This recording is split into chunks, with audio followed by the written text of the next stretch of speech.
Alright, welcome back to iRacing Week 2 and the Formula V. The car, obviously, is the Formula V. The series is the Formula Vee Rookie Series. This is my first actual season in iRacing, and so I'm starting with Formula cars, and that means I'm starting with the Formula V. And the track, this week's track is Oulton Park. I like this track. This is where I first got promoted from rookie to D-Class. You can see my Week 2 time trial video for more information on this track. Now this race of the week that we're looking at here is in the Formula V. It's while preparing for this week's race, I ran a few laps in the time attack.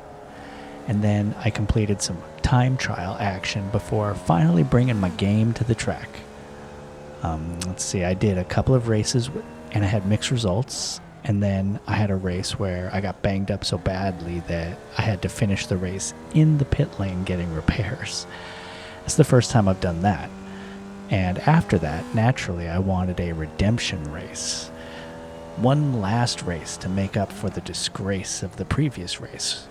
Would this last race be good enough, or would it send me to bed with bad dreams? Let's find out. Well, I'll tell you, for starters, I qualified in second place on the grid. Now, if you look, you'll see that iRacing thought maybe I'd be 11th best out of this grid. Somehow I qualified in second with my fastest time ever at this track. I don't even know how I did it. And when I got up to second place on the grid, I was kind of thinking, uh-oh, I'm in trouble. But at the start of this race, I held on.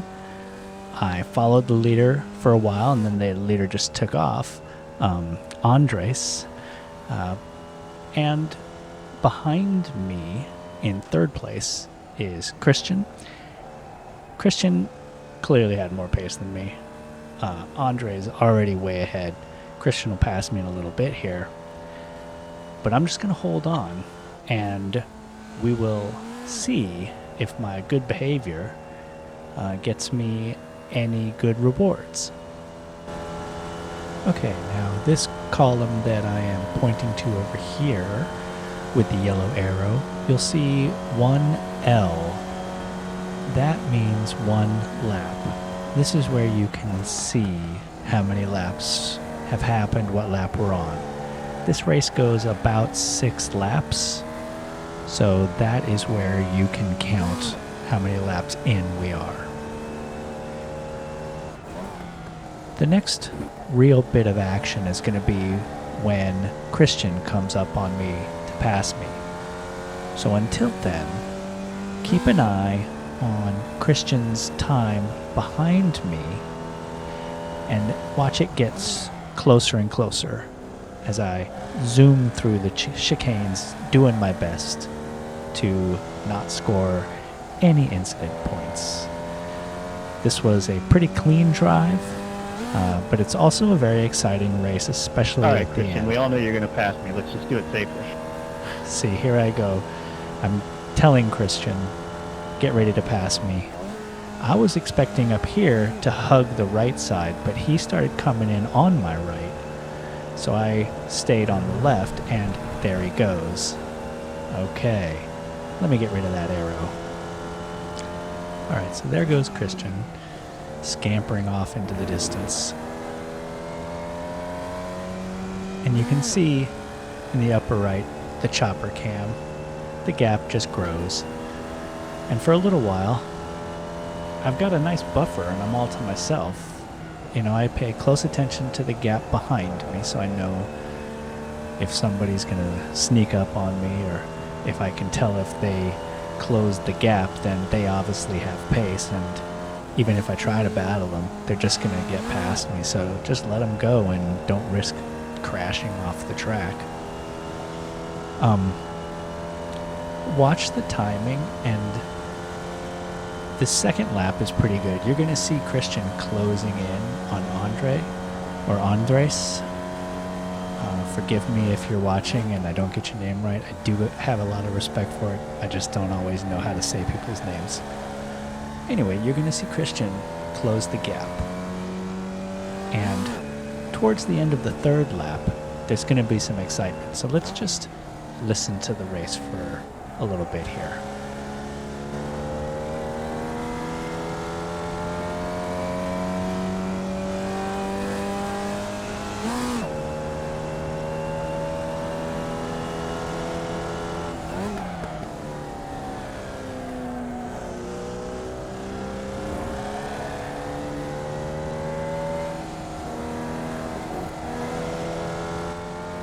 And just a reminder, keep your eye on the track map, and the pink dot is my car.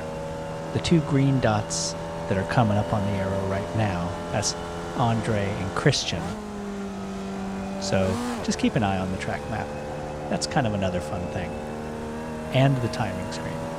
And the track. And we'll make sure you know when to brake. And don't go in too hot. And all those other racing things. All right, shut up. Just listen to the track for a second. Let's just watch for a lap. Keep your eye on Christian.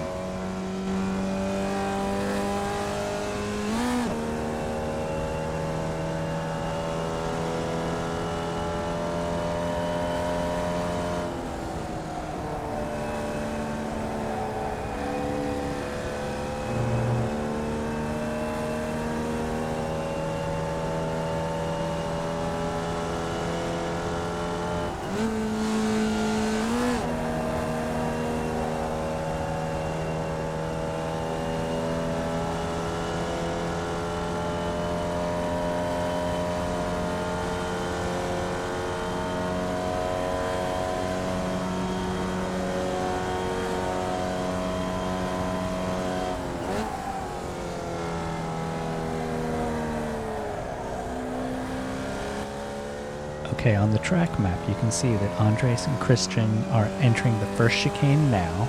And they're going through the long straight.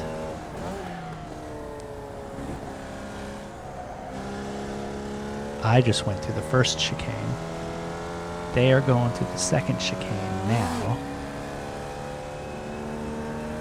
Alright, for no reason at all, I'm just going to scoot the track map over. Kind of messing with the interface here.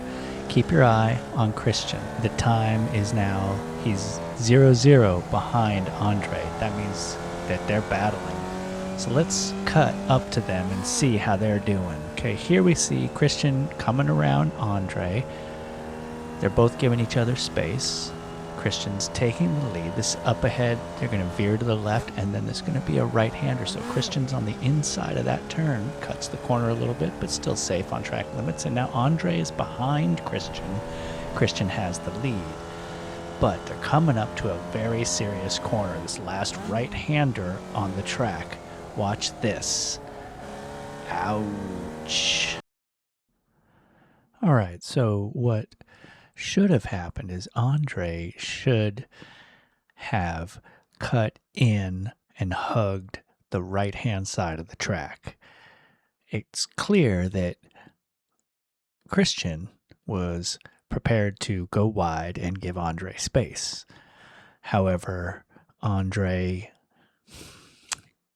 either loses control, keeping an eye on Christian and just follows Christian too deep, or potentially Andre decided, hey, if I can't have first, nobody can, and ran into Christian. I frankly doubt that it was anything malicious. It's so easy to make one micro mistake that causes you to brake a fraction too late or turn but not have your tires catch. So I'm willing to chalk this up to a racing incident, but it is a shame because they were both racing so well, and I'm sure that Andre deserved to win, but neither one of them got it.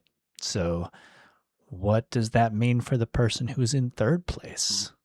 All right, let's go on board with the car in third place, who's now rounding that corner and coming along the straight where the two were battling. I'm approaching that right-hand turn, look at the standings. Those two cars were off in the dirt, and here I am now in first place. And I'm about to cross the start-finish line, beginning the fourth lap, or finishing the fourth lap and beginning the fifth lap. Check it out, I'm in first place. I have 0 incidents, and all I have to do is not crash. And then Christian gets on the radio with some reflective wisdom. Saying that. First place. Just avoiding crashes, huh? Yeah, sometimes that's true.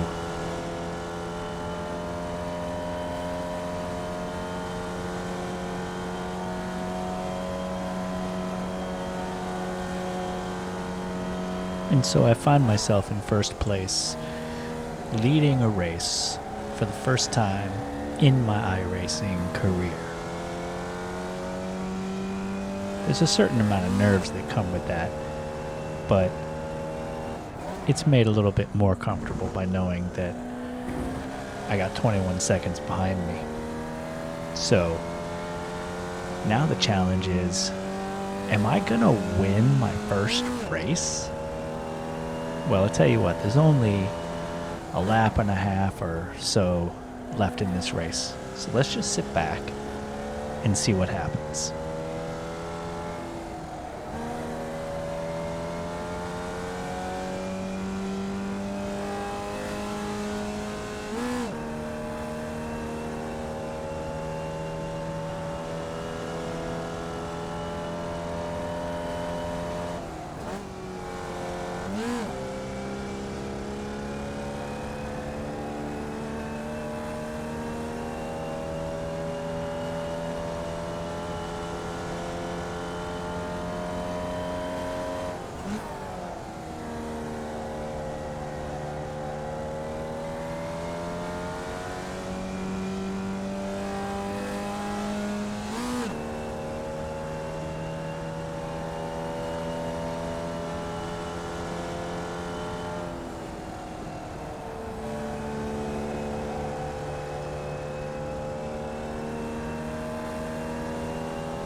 This is my very first race win, and I'd like to thank all of you for being here, and I'd like to thank all the people back at the for all of their hard work.